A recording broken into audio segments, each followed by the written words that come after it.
Hey, welcome to the Fireside. My name is Jake. Thank you so much for joining me. Before we get into today's episode, I wanted to take a second and talk about an upcoming event that I will be part of, or that Fireside will be part of, and it is the Paradise BYOB, October 3rd through 6th of 2021 in Jiminy Peak Mountain Resort in Massachusetts. Now, I know COVID is still going full force and seems to be picking back up, so we're going to offer the entire event virtual. So all of the main stage talks, workshops, podcast-related talks, gear-related talks, as well as each individual seminar. And there are tons of great seminar presenters: Mike DeVries, Jesse Smith. I'll be putting on a 2-day seminar. Part 1 is an all-new seminar that I've never done before. It is called Fireside Simplify, and it's all about reducing the number of options that you allow yourself early on in the tattoo design phase.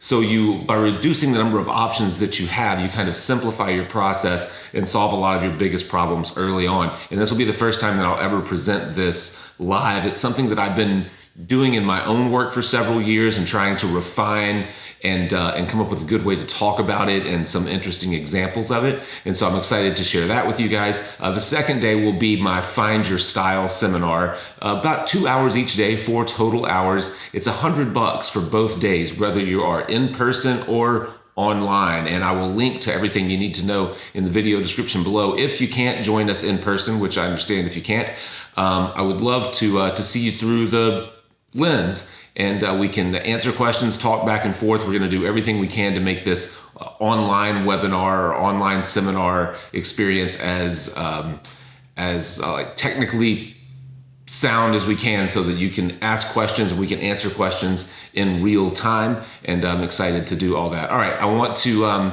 thank my buddy Carson Hill for coming on today's episode. You might remember, if you've been watching these episodes over the last year, we did a really awesome series with Carson earlier this year, just all about his Neuma 4, really about a lot of the differences between rotaries and coils and all of the nuances and stroke profiles and all that. And Carson reached out to me recently and said he had a few other things he thought he might like to talk about that would be beneficial to our viewers. And so we sat down last week and had a quick little conversation. We talk about some interesting ways to think about stroke profiles between coils and rotaries, some interesting ways to kind of visualize it, and as well as some of the challenges that he has faced personally in trying to be sort of an innovator in this rotary tattoo space. So we talk a little bit, and he's very honest about some of the hiccups that he's had along the way with Pneuma, how he's dealt with them, and what they're doing moving forward. Really, really interesting episode. I hope you get something out of it. Thank you, as always, for supporting what we do, and I'll catch you next time. Enjoy the episode.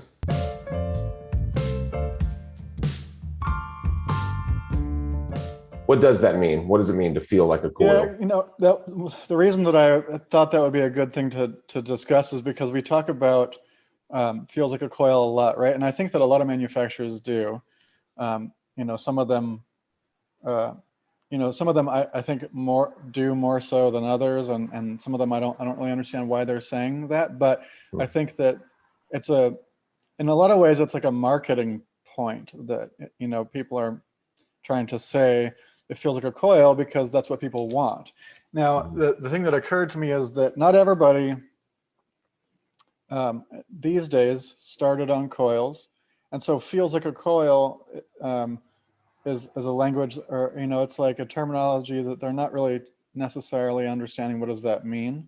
Like, what is the difference between a rotary and a coil if you've never used one before? When we're saying feels like a coil, what does it mean? And I in my opinion, because I guess there is going to be a variation of opinion on the answer of that, but it's going to be in the action of the needle. So what does the needle feel like? What does the feedback feel like that you're getting from the needle interacting with the skin while you're tattooing? So in other words, you're going down, you're doing a line, and you'll feel like the little bit of pushback from the needle. So on a rotary, that pushback is let's say a direct drive rotary. You're gonna feel that a lot more. Whereas a coil, because it has the give, actual give, right? It's not gonna necessarily need to make its entire stroke. So it will back off, and so it feels more smooth and more like buttery, or, you know, like there isn't that weird kind of like aggressive feeling to a coil. It feels smooth and soft, and you can also tune that. You can make it hit harder, and then it could potentially feel similar to a rotary. But so then I started thinking about all that, and I realized that on a coil, the give is, it's actually it's benefiting. So there's, if you were to think about the tip of the needle as like a center line, right? And on one side you have the tattoo machine, on the other side you have skin. In the coil world, on both sides of that center point, give is it's doing the same thing essentially, right? So I don't know if that's the right way to describe it, but let's put it this way. On the machine side of that needle tip, give means that it's not pushing, it's not forcing its way through. And so you feel that smooth, that buttery feeling. On the skin side of that, it's also not forcing its way through the skin, not ripping, tearing, and that kind of a thing. That a standard rotary, so back that up for a second. On a standard waveform and no give, on the machine side, you feel that like pushing back and that almost like jumpy feeling that's not, the opposite of buttery, whatever you would call that, snagging or just jumping. And then on the customer side, or on the skin side of it, there's a little bit of like forcefulness happening, and kind of like, that's where we talk about like potentially tearing skin or causing holes to be bigger, or not perfectly round shaped holes, or bad heels. That's all happening on the other side of the center line. A rotary with mechanical give, so in other words, there's a cushion or a flex bar or something along those lines. So now on the artist side, or the machine side of the center line, needle tip, it'll feel more buttery, like a coil. But on the skin side, it doesn't change. And well, actually it does change, but like we were talking about in previous episodes, it potentially increases the dwell time in the skin. And so it doesn't reduce any of that trauma that you get from a rotary. In fact, it has the potential to increase the trauma or that dwell time and snagging and dragging. It's just that on the artist or machine side of the experience, you don't feel it as much. So it feels like buttery. And I think that's something that I hadn't really thought about. There's two sides of the story here. And that's really the important part of the story to talk about, right? For people maybe who didn't watch the first episode, just a quick kind of, or first series, a quick kind of recap and the differences in the motion that they're actually making, and the reason that a coil without any give would feel harsher, or maybe the better way to address it is you mentioned each side of the needle. That's something new that we didn't talk about last time. We didn't create that visual. And the reason that the coil machine does not have to push its way through is because of the type of motion. It's an oscillating motion, and the spring allows for natural give. On the other side of that, the reason that you do have to push all the way through with a rotary is because it's a motor that's rotating and has to make its full circle, has to make its full motion. It can't stop short. It has to go all the way around. It has to return. Right. Yeah. But unless you're using a flex bar, and then it can cut the corner. But like we talked about in the previous episodes, that just makes that, because we're still tattooing to a certain depth, let's say a millimeter or something like that, you still need to make that depth to make the tattoo. And so it ends up extending the length of time relative to the entire stroke cycle's time frame. Right. And I'll make sure to link to the related episodes in this one, in case we glaze over some things that we've talked about before and people need to go back and kind of refresh. I think it's interesting. You mentioned feels like a coil, and how I wonder what percentage of tattooers working today, or tattooers who are watching this, it'd be cool if they'd reach out and let us know what percentage of them have ever used a coil. I bet it's not a huge percentage, but it's something about that kind of like, it's like the idea of needle making or whatever.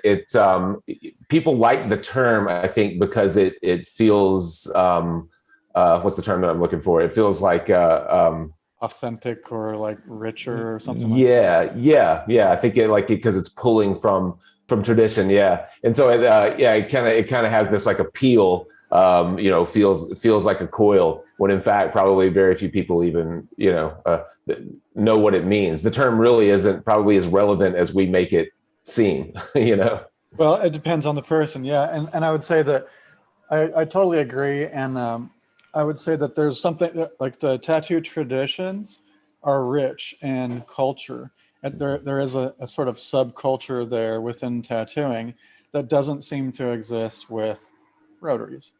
Rotary manufacturers like to try to bring that in because rotaries have this kind of lacking that richness sort of effect happening. And so let's bring in something. But, and I personally feel like there's more value in bringing in something actual, right, than conceptual. So that's why my machines are designed to like, and because I'm doing the same thing, right? I'm sitting here to kind of what's the word? Critiquing manufacturers for using terminology like works like a coil, but here meanwhile I'm doing it too.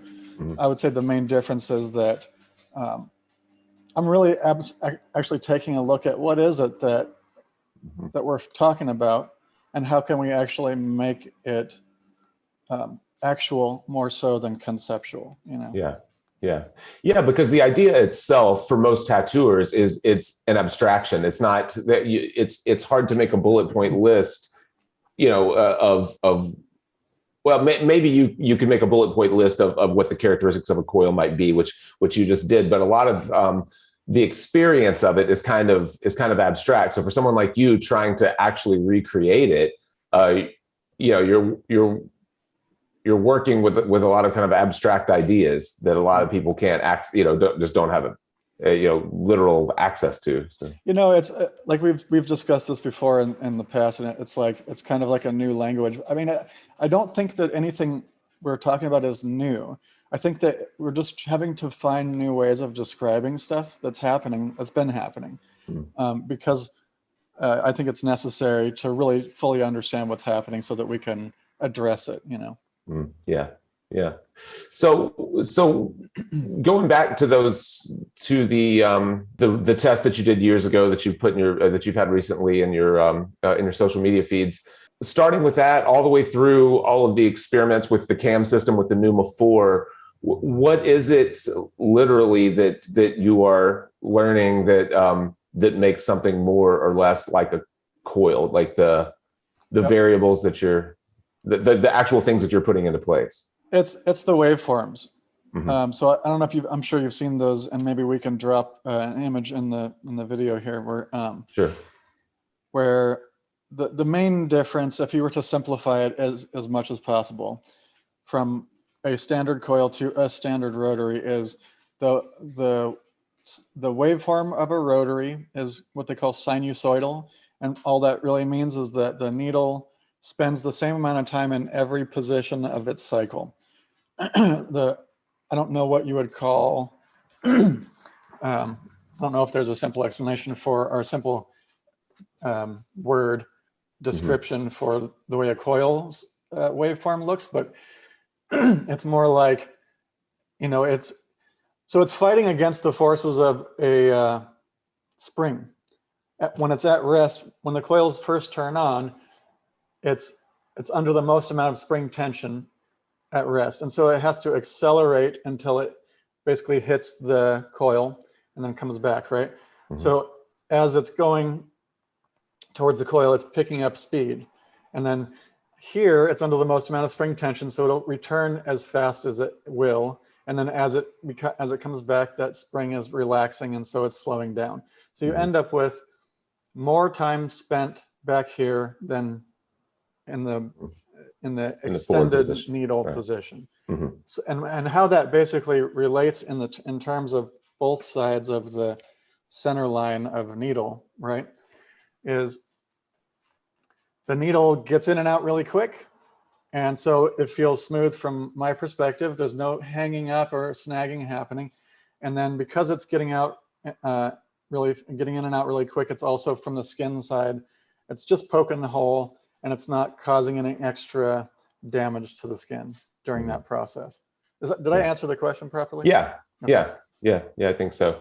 And the variables of the coil machine are determined. You're talking about how it's under the most amount of tension at the extremes, and it's accelerating coming forward.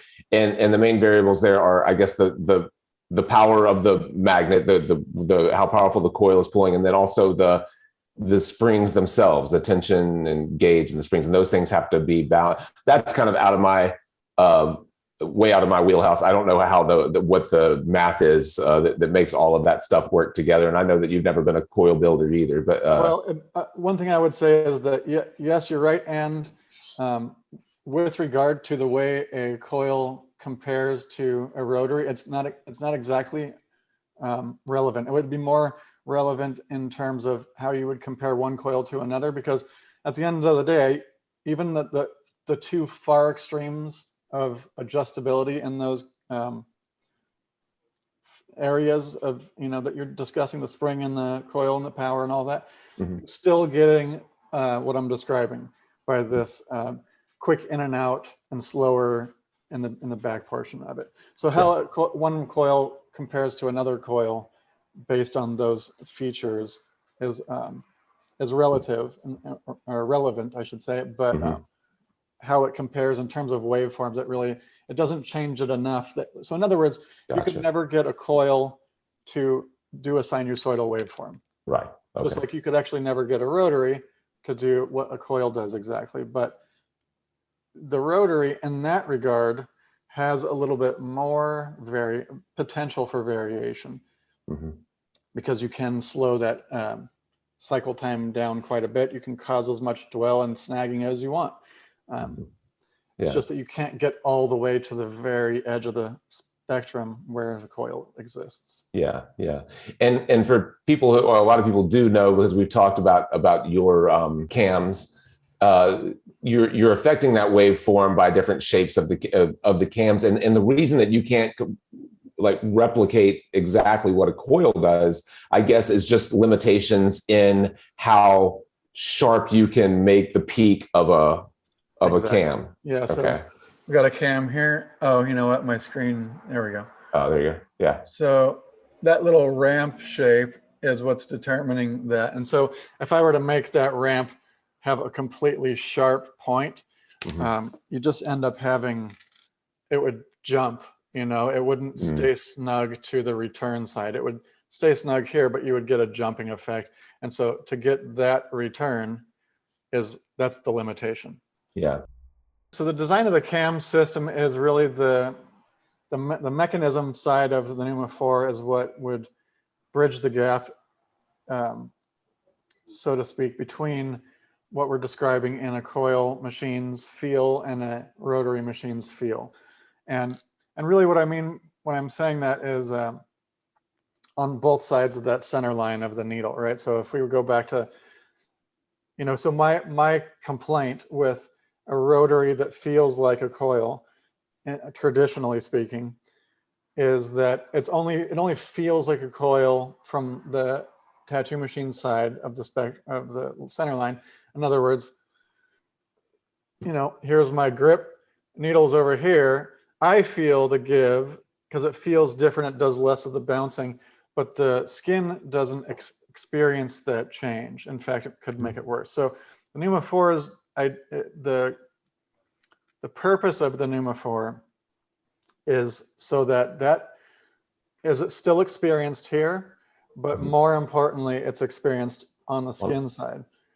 And the way that's achieved is through the cams and the variability of the waveform. So for example, on the 20%, the needle is going to get in and out really quick.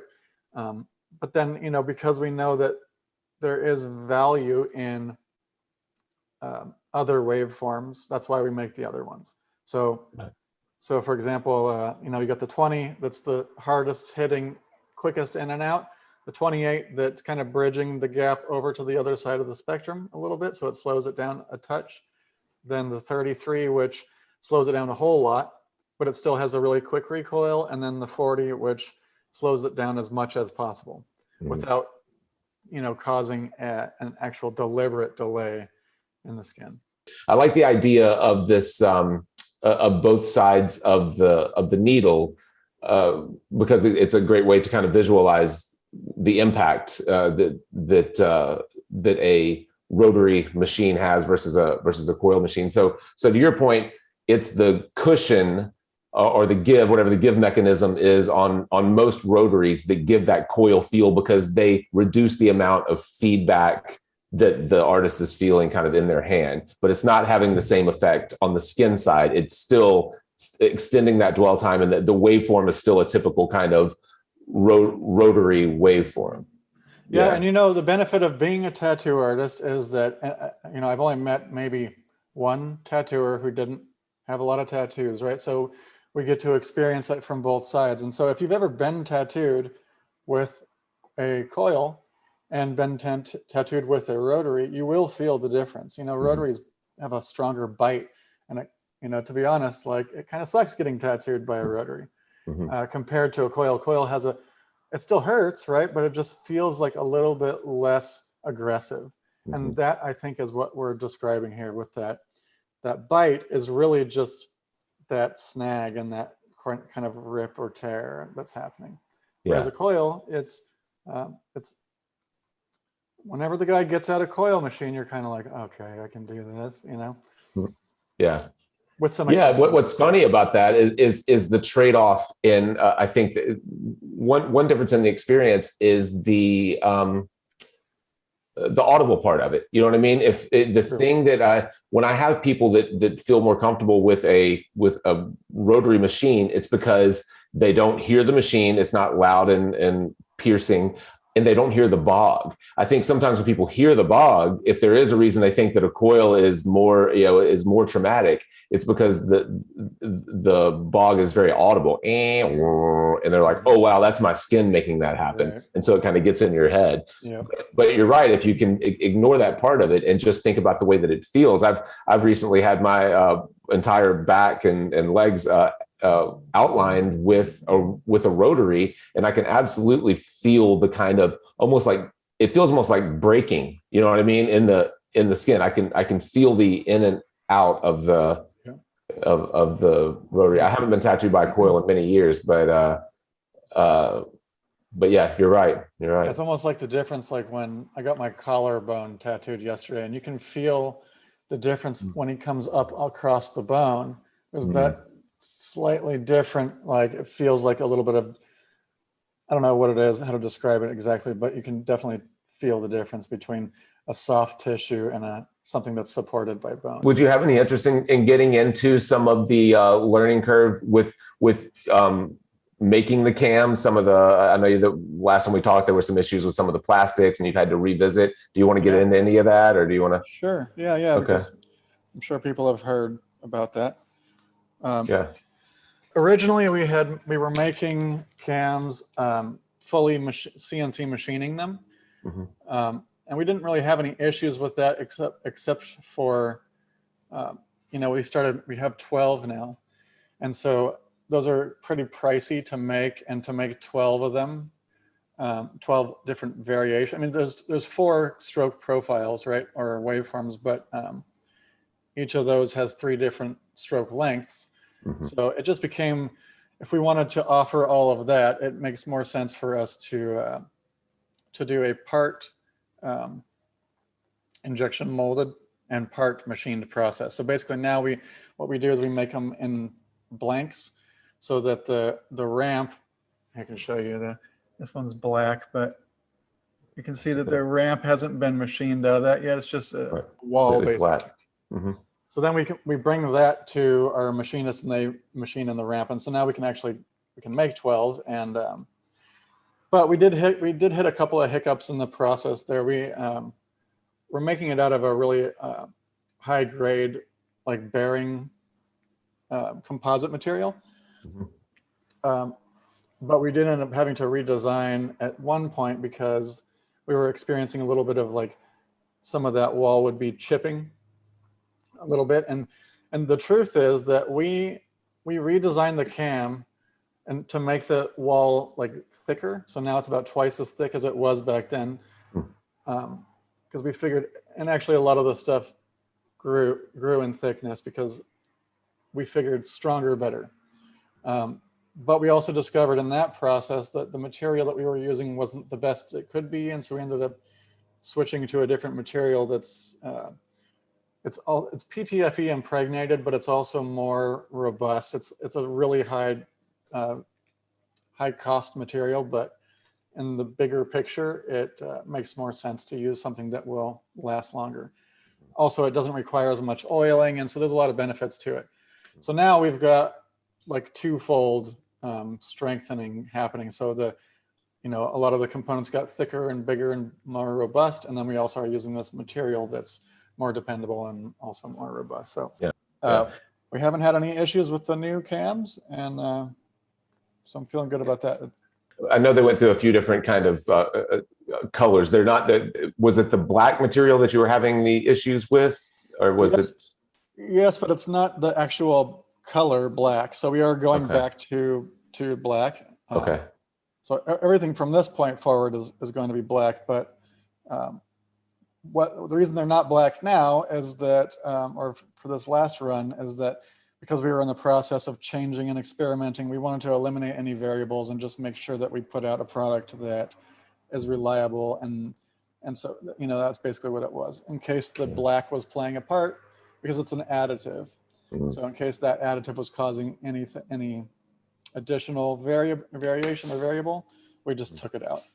Gotcha. But now we've experimented putting it back in, and it's the same. So we're back on black. And really, the only reason to make it black is, if you've used these machines, you've noticed that the oil, when it's heated up, it will change color to like a gray.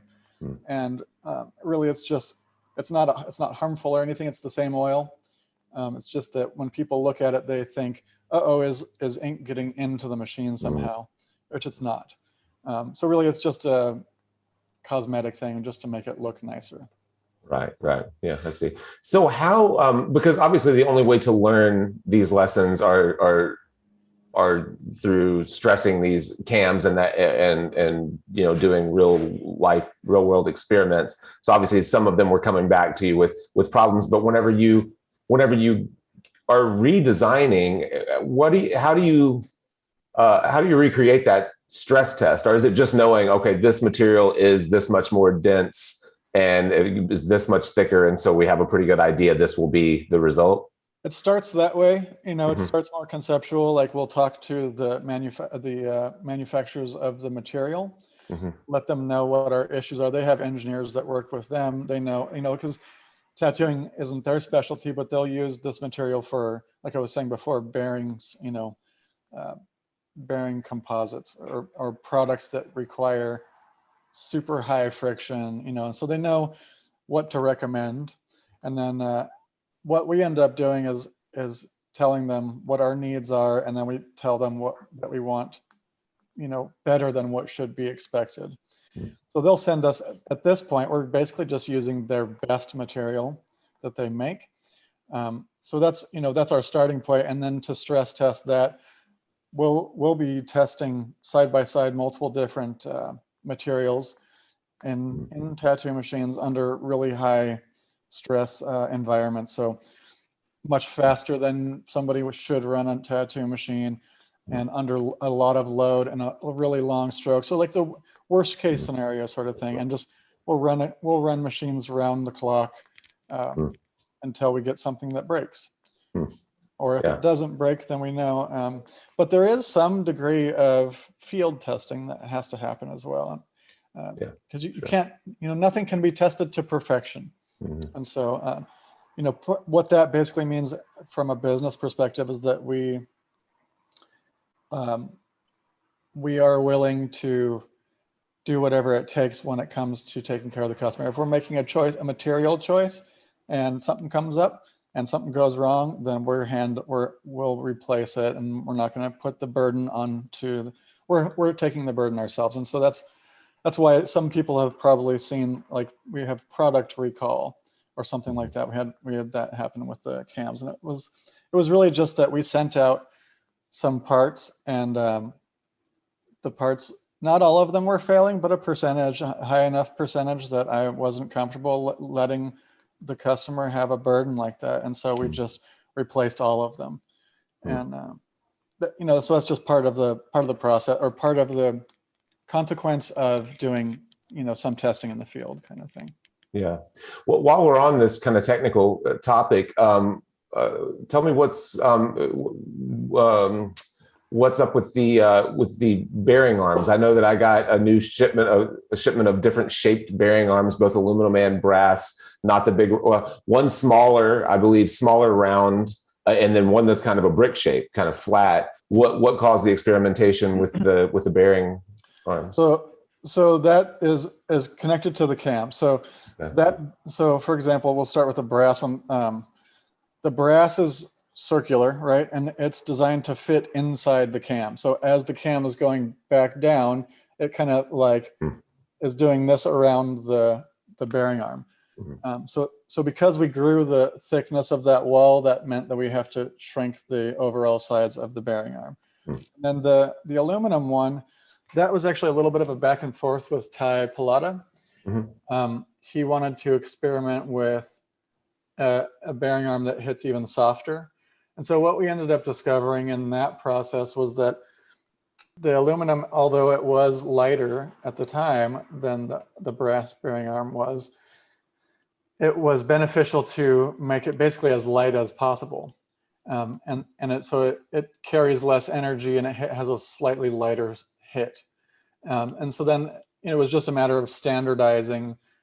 The brass one is now I think it's like 5.6 grams, and the other one is 1 gram. And so, we most likely will have additional options in the future. Maybe not options, but at least one more option, so that, like the brass one would be a standard. It would basically push most of, you've probably, like you were saying earlier, you've pushed large, loose liners and probably haven't had too much of an issue. But for someone like Ty is a kind of an exception to the rule. He likes to tattoo really fast. He likes to pull single pass lines with really big liners. And so we've been experimenting a little bit with an even heavier bearing arm for certain circumstances where you want to push something like that, like single pass, let's say 18 round loose liners, and outline some really big tattoos in short periods of time. Yeah, that's definitely kind of an exception to what most of us are normally using. Just quickly, for people who may not know, how does the bearing arm affect, what's the relationship, and how does it affect how hard or soft the hit is? Oh, okay. So remember how I can't remember if we talked about that before. I feel like we probably did. But we maybe touched on it a little bit, but remember a minute ago we were talking about how on a rotary, standard rotary, you can feel that kind of like pushing back sort of effect. So what the bearing arm does is, because it doesn't actually add power to the motor, but it stores energy. So once the motor has started to spin it up and it's operating at its normal speed, the bearing arm is storing momentum, inertia. So when it encounters the skin, the bearing arm will help to maintain the speed that the motor is running without slowing the motor down. That's really all it is. It's kind of like a flywheel. Right. Gotcha. Okay. Yeah. Another point that you had sent over was what the center of mass is as it relates to tattoo machines. And that's something that I don't believe we really got into at all in the first series. Right. So I'd be interested to hear what your thoughts on that. Sure. Okay. So, it all began with, so originally the machine was designed to just be light and have a low center of gravity, and so in the process of doing that, I discovered that, I hate this backdrop, it's kind of ruining the image, but so we discovered that having a stainless steel grip it adds a bunch of weight, because basically the grip is thin on one side and thick on the other side. And so what it does is brings the center of mass closer to the cartridge. And so that's really nice compared to what we're used to, where you have something hanging off back here that kind of creates this, where the mass is kind of in the wrong place. So having steel brings it closer to the skin, and so that's really nice for like stability. And so if you're doing a line or something super technical, that definitely helps to have the mass down by the cartridge tip. Mm-hmm. So recently we started making the motor assemblies out of steel. And it really it's more of an experimental, it always starts as an experimental thing, but what we discovered really quickly is that because there's weight in there, then you're taking, like if you have an all steel machine, the center of mass moved up a little bit. It wasn't really enough to make it, to take away the benefit of that I was just describing. But when you add this to an aluminum grip, now what you've done is you've really moved the center of mass quite a bit away from the needle. And my initial thought would have been, oh, that's not a good thing. But what we've discovered is that people were calling us and letting us know that that was their preference, that they really liked the aluminum grip with the steel motor assembly because, and not everyone, but what it does is it adds the weight, which we like. We notice, we do like weight. And I think that's another topic I'll touch on in a second, but it's adding weight, but it's also shifting the weight a little bit back. So you end up getting a more of a, so let's say a balanced feel, like kind of more yeah, balanced in the middle of your hand. Yeah. Yeah, something like that. And maybe like a steel grip with an aluminum housing where the weight is more closely forward. It's really good for technical, detail, tight stuff and lines. Whereas the other way around, the motor assembly being steel and the grip being aluminum, that gives it more of like a looser feel where it might be better for, like how you describe scumbling or like texturing or, even gray shading where you move your hand more freely and more fluidly. Mm-hmm. That got me, that pushed me down a path for sure, like down a rabbit hole trying to figure out exactly what, and that's something that we realized. I ended up making charts for all of this because there is a lot of variation in where you can have that center of mass occur. It's kind of like when I first started tattooing and using coils, we used the shop that I worked at had just the what were they, like 5/8 or 3/8, the smaller grips, right? So and so you had all of the weight of the brass coil machine hanging off the back of your hand, and it put a lot of stress, on my palm, and I can remember constantly having a lot of cramping and hand pain. And then whenever when I first decided to buy my own, grips, I started moving to the 1-inch stainless. And of course, it made the machine overall a lot heavier, but you could basically just drop your hand out and the machine sat perfectly balanced on either side. And it completely changed the game for me. Right. So that is a center of mass component right there. And so, so what I think what a lot of people probably noticed under those kind of circumstances, or under, using a Neuma 4 with a steel grip, they noticed pretty quickly that because there's more, it's odd and it's not something that you would necessarily think, but having that extra weight, you can relax your grip a little bit, which kind of reminds me of I don't know if you've ever ridden a motorcycle, but when you first start, the tendency is you're really gripping the handlebars a lot, right? Which actually adds the element of danger to it because there's more input from your body and more reactive. You're more reactive and stuff like that. So the pros will tell you to hold it very loosely. And I get a similar effect with a steel machine that's got some weight. So now, rather than like having to really hold, and a lot of us have these really big calluses from years of tattooing, and that's what it is. We're really like squeezing and really holding that because we want to be able to control what we're doing. And I think that most of that is because the weight isn't where we want it to be. Once we get the weight in the right spot, we can actually just hold the thing we don't have to robo grip it or like really tightly hold it, and we can just let the weight of the machine do most of the work. And even if I'm doing super tight stuff, I can hold it loosely and predictably get just as much tight detail as I could get by gripping it really tight. Right. Yeah. And I think that's good comparison. Yeah. Yeah, and I really think that that's only possible with that extra weight, because trying to do that with an aluminum, like the lightest possible machine, it wants to push the machine back so much that you really have to drive it into the skin. Yeah. But the steel kind of overcomes that. Right. Right. And helps reduce any kind of vibration from the motor or heat as well, I guess. Yeah. Any kind of build up.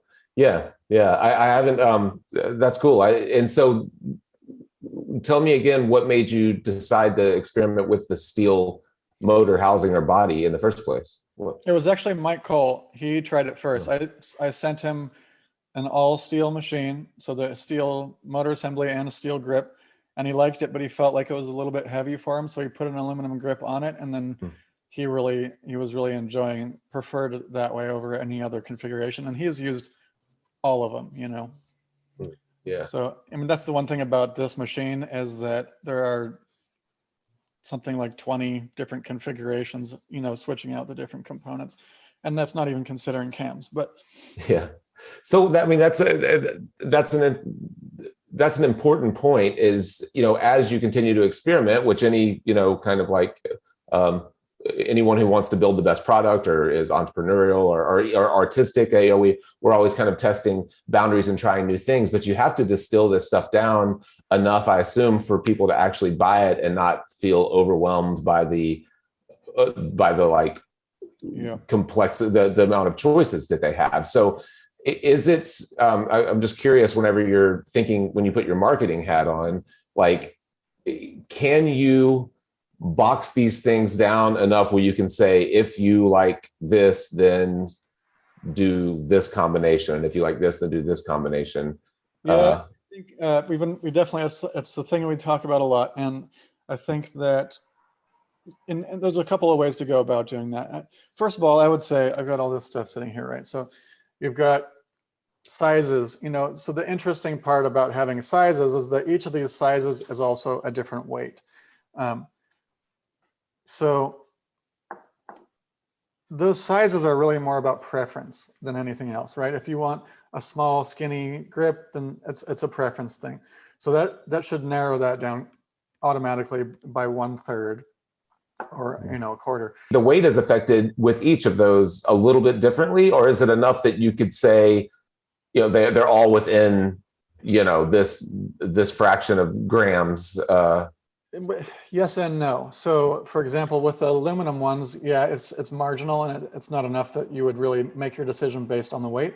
But once you get into the steel, like the biggest steel that's this size, it weighs a ton. And, you know, in most cases, I started off telling people, we would warn people, like, are you sure? Because it's really heavy. But we've found that people end up buying the biggest, most heavy one because that's what they prefer. So, but anyway, I think that for the most part, it's not a consideration until you get into the extreme sizes, you know. And then the other thing so a couple of ways we thought we might tackle that is by maybe having like an artist's preference, you know. So for example, Nick Baxter uses a very specific setup, and this is the way he does it. And if you want to try it the way he does it, it's already set up and ready to go that way, or, you know, something along those lines. But that makes sense. It's simpler than people think it is, but there is you know, another burden of or consequence of having so many options is how to simplify it for people so that they don't end up getting confused by all these different choices. So that's why like all 4 cams will come with a machine, so we don't have to add that layer of, man, now I got to choose my size, I got to choose my weight, and now I don't even know the mechanism. So just we give them all of the cams, so that way you can experiment and figure out what works for you without spending extra money. Yeah. There's a great book I read years ago called The Paradox of Choice, where they talk about the kind of analysis paralysis, but just by being overwhelmed by the number of choices that we have. And there was a really cool experiment that they did where they were selling jams at a farmer's market, and they had a booth that had like 40 different flavors of jam, and they had a booth that had like 3 different flavors of jam. And the sales, almost no one bought anything at the booth that had 40 different jams, because they were afraid that they might pick the wrong jam, right? Like, what if I don't get the best one? I'm probably just not going to get one at all. Whereas the one that only had 3 jams, almost everyone bought a jam, and some bought all 3, because there were so few choices. It was much easier to make that decision. And so that's why, and that's what I wonder is like, if you go to a page to buy a tattoo machine, how many choices are reasonable before people get afraid of making the wrong choice and say, forget it, I'm just not going to buy any of them. Yeah. And that's definitely a really interesting point. And, yeah. I think that there's going to be some balance that I find between offering, because I think that there's value in offering the choices. So most people know what size grip that they want, whether it be small or big or somewhere in between. And so that narrows down their choices by quite a few. And then really it's just a matter of, do you like a heavy machine? Do you like a light machine? Now, of course, you want to take into consideration things that you may not have already considered. Like, it's not just how much weight are you holding in your hand while you're tattooing? It's also, does that, for example, having the extra weight, I think the automatic assumption is that means harder work. I got to hold something heavier. But, and especially with older tattooers, they might think, well, I've been tattooing for 25 years. I don't want to hold some heavy tattoo machine. But I think the thing to consider is that that extra weight actually can make your job a little easier. And, now you can loosen your grip a little bit, like we talked about, and so forth. So, So all of that stuff is preferences, really. And so is the center of mass, right? So there isn't really a specific center of mass that is best for anything. Or, I mean, if I were to generalize, I would say the lower the center of mass, or the closer to the cartridge, the better for lining, because your weight is centered around that one spot. Or if for shading, the higher or further from the cartridge, for shading or for texturing or looser tattooing, would be a little bit better, in my opinion. But again, that's going to be a preference. And so there really isn't a best place to have it. But what it sounds like, one of the interesting things about the steel body or housing is that it allows you more control over where the center of mass, I guess, is, and how noticeable, I guess, the center of mass is. Because if you want more of a centered over your hand, further back center of mass, you might, like you said, go with an aluminum grip. If you want to move it more forward, we could go with a steel grip. Whereas if you're not using the steel housing, you can really only affect how much more forward the center of mass goes, right? Right. Yep. Yeah. I mean, it's I mean, yes. I mean, you technically could by putting on an aluminum grip, but it's such a small change that, and it's still super low. So I would say, yes, you're right in that you can get more variation by using the steel motor assembly. Right. And there's other benefits to using steel. Steel can absorb vibration better and sound better. And so it ends up being a quieter, smoother operating. Steel is a really, high quality material. Yeah. Yeah. And one of the real benefits of rotaries over coil in general is that the one place that no one wants the center of gravity is on the backside of their hand, which is what we used to fight, with coil. So that's one of the true benefits, is that the center of gravity, even at its worst, is still kind of balanced, And I wouldn't necessarily say worst. Highest. Yeah. Highest. Because it is a preference thing. I mean, I guess technically you could say that a coil, I hesitate to say it even, because I know that there are people out there who would prefer that center of gravity or center of mass to be outside their hand. So it really does come down to opinion more than anything. But my opinion, and I would say many people probably would agree that you're better off having the weight in your hand than out of your hand. Yeah. And so like you said, that is the benefit of having a pen style rotary, because again, some rotaries still have that motor hanging off the back. So specifically a pen style rotary. Yeah. Yeah. And I would say the few people that would rather have the weight on the backside of their hand are tattooers who have been using coil machines for years and years, and it's just what they're used to. I can't imagine anyone that's never held a tattoo machine before and you hand them a coil and a rotary and say, you know, write your name with it. Which one do you prefer? I can't imagine anyone's going to prefer the feel of the coil with no, you know what I mean? Unless it's just something that they've been I would used to. say I would say that there is that possibility, and what it would be, because I remember the first time I picked up a pen, it was awkward. It felt really strange. You know, there were other factors involved, like the size of the thing was a little bit strange, and it was kind of like if I were to hold this backwards, it forced a certain amount of angle here, whereas when you have less, you can hold it flatter. You know, so there was that factor, and then there was also some people become dependent on having that to pull, to subdue little hand shakes. And so that's another reason why having extra weight in a steel machine, it stabilizes your hand. So if you're used to having a lot of weight, stabilize your hand, and then you switch to a super light pen style machine, it might be a little tricky for you to hold your hands as steady. Yeah. Yeah. It's a good point. Yeah. Have we said everything there is to say pretty well on the center of mass and what you guys have done to? Yeah. So what I would say is that maybe.